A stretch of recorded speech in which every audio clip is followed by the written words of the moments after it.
I'm Lynne, currently work for Transport for Wales. I'm a cleaning team leader. I've been with the company now for 17 years. I love my job. No two nights are the same. I've got a wicked team behind me. We do have a good laugh, a good banter, but we also do the work as well. On the day of the TV ads, I think the nerve just went and it was done in seconds. It was brilliant. It was a good experience to see what was going on.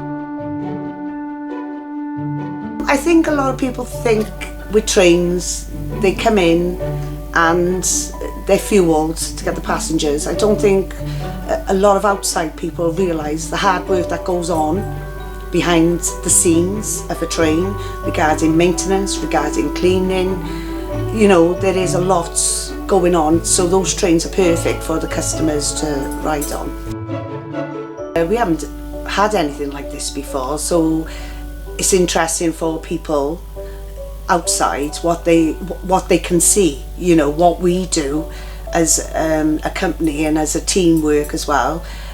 We're all putting a little bit of ourselves into it and trying to make the trains presentable and safety as well.